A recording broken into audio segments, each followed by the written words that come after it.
Bom dia, meus amados irmãos, a graça e a paz do Senhor Jesus, louvado seja sempre o nome do Senhor.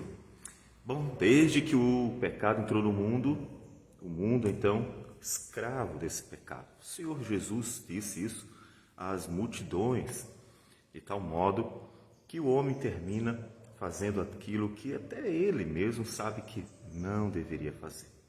Deus entregou o homem a essa escravidão. Porque um dia, quando estava vivendo um paraíso, um lugar tão maravilhoso, uma criação em harmonia, se rebelou contra o próprio Deus. Portanto, esse momento aqui em que o homem vai vivendo na escravidão do pecado, ele pode sentir os danos do que é se rebelar e ver a diferença entre servir a Deus e servir ao pecado. Mas na história de Israel, Deus também mostrou isso. E o Salmo 137, que é um salmo de alguém que está contando o cativeiro da Babilônia, ele nos mostra como eles sentiram a diferença entre estar em Jerusalém, onde Deus é o rei, e estar servindo na Babilônia, onde um pagão está dominando sobre eles. E eles choram a tristeza de um momento tão difícil. Diz assim o Salmo 137: às margens dos rios da Babilônia, nós nos assentávamos e chorávamos, lembrando-nos de Sião. Eles estão em outro lugar, deportados porque durante toda a história eles, em vez de confiar no Senhor, em vez de entregar a vida ao Senhor, se rebelaram. A história é longa, porque nós podemos contá-la desde o Êxodo, quando Deus, com braço forte, com mão estendida, com poder, com graça, mostrou que amava seu povo. Ali, quando ele, com as 10 pragas, castiga o Egito, mostra que estava atento os seus ouvidos à oração que eles fizeram quando a opressão estava sobre eles. Em Êxodo, capítulo 2, diz que os filhos de Israel gemiam sob a servidão do Egito, e então clamaram, e o seu clamor subiu a Deus.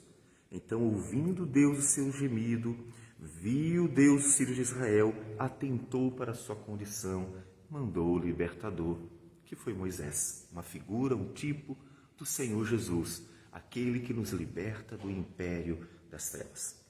Então, a partir dali, Deus conduz o povo com muita graça.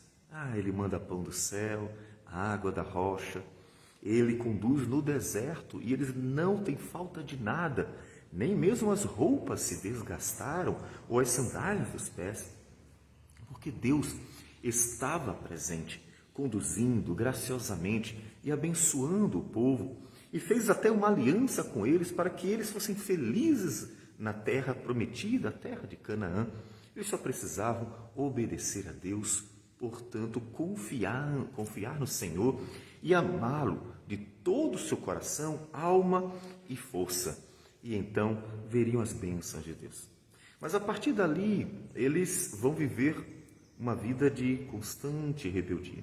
A palavra do Senhor nunca é suficiente, eles nunca atendem, e cada geração vai cometendo seus próprios pecados, normalmente e primariamente relacionados à idolatria, de forma que eles, tendo um Deus que faz maravilhas, coisas gloriosas, trocaram por outros deusezinhos, ídolos, coisa que nada são, pedaços de pau e de pedra, que nem ouve nem vê, e que eram os deuses das nações ao redor. Coração endurecido, tão inclinado à idolatria. Eles então trocaram o Deus vivo e verdadeiro por aqueles que não são deuses. E isso foi acontecendo uma geração após a outra, a ponto de Deus então decidir dar a eles um castigo, um duro castigo, que é exatamente o que eles estão chorando às margens dos rios da Babilônia, por causa desse castigo. Esse castigo será muito impactante para o povo de Israel e importante. Isso pode ser chamado, inclusive, de graça divina. Por quê? Porque é uma correção para purificar o povo porque por meio desse castigo, Deus tirou o mal do meio do povo. Os homens maus, os governantes maus, os sacerdotes maus, os falsos profetas, eles foram mortos.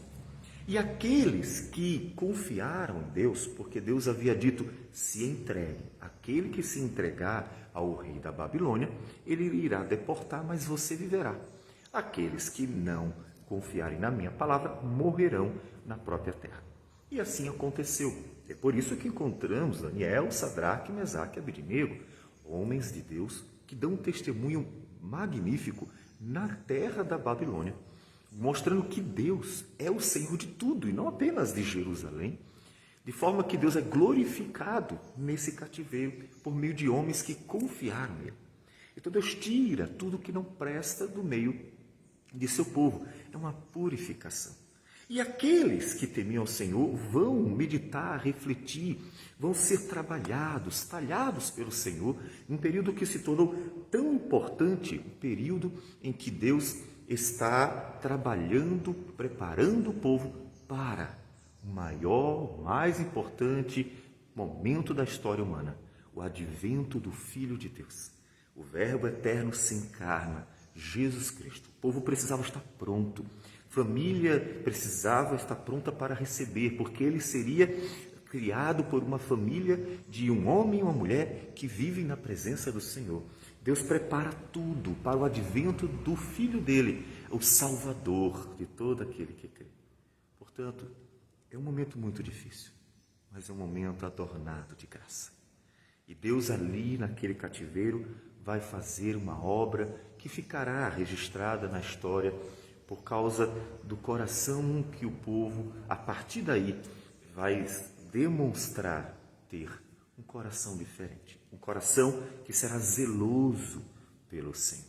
Portanto, nós podemos aprender como Deus trabalha em todos os momentos da vida, graça e misericórdia. E nos mais difíceis momentos, são momentos em que Deus, conduzindo-nos pelo vale da sombra da morte, Ele trabalha o nosso ser. São momentos importantes. Esse momento não dura para sempre. Deus vai libertá-los, vai fazer com que eles retornem a Jerusalém para uma nova caminhada.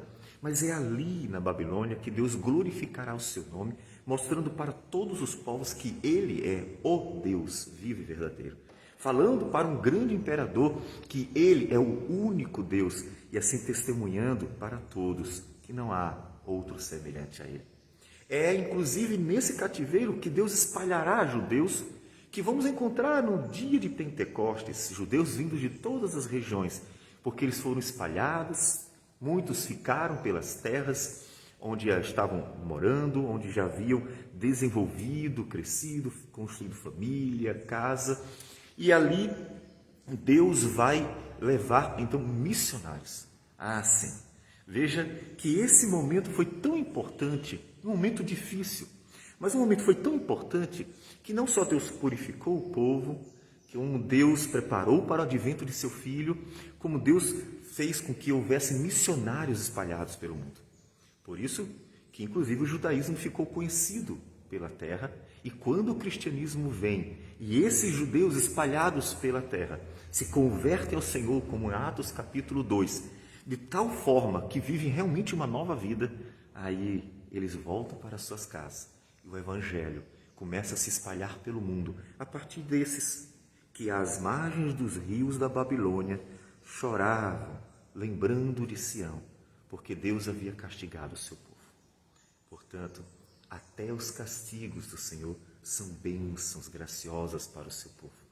Um Deus que cuida de seu povo de tal forma, com sabedoria e graça, que tudo na vida deste povo, como disse Paulo, colabora para o bem. E é nisso que Deus nos convoca sempre, dizendo: filhos meus, confiem em mim. E assim clamando sempre, apresentando a vida a Ele, entregando tudo ao Senhor, nós vamos esperando das bondosas mãos de nosso Deus a graça e a misericórdia, porque Ele é um Deus que opera maravilhas na vida daqueles que Ele decidiu amar graciosamente. Isso deve recobrar seu ânimo, para que no vale da sombra da morte também encontrem razão para se alegrar e uma viva esperança para continuar aguardando a salvação, o livramento, o operar do Senhor na sua vida.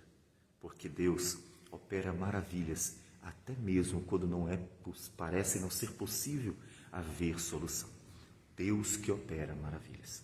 Portanto, coloque a sua vida diante do Senhor, entregue ao Senhor, faça como o Salmo 37, agrada-te do Senhor e Ele satisfará os desejos do teu coração. Entrega o teu caminho ao Senhor, confia nele e o mais Ele fará. Porque este Deus libertador é o Deus que opera maravilhas naqueles que esperam por Ele. Vamos orar. Senhor Deus amado, bendito o teu nome. Damos graças por tudo, te louvamos e bendizemos por quem tu és. Tu és maravilhoso. Tudo em ti é glorioso e nós nos alegramos. Dá-nos graça para esperar em ti, na certeza de que o Senhor é um Deus libertador, que opera maravilhas na vida daqueles que esperam pelo Senhor. E assim sejas glorificado pelo testemunho daqueles que são alvos de tua graça e que contemplam o teu amor na vida diária. Que o Senhor receba a nossa oração e tudo isso em nome de Jesus. Amém. Sim. Que Deus abençoe a todos e tenham um bom dia.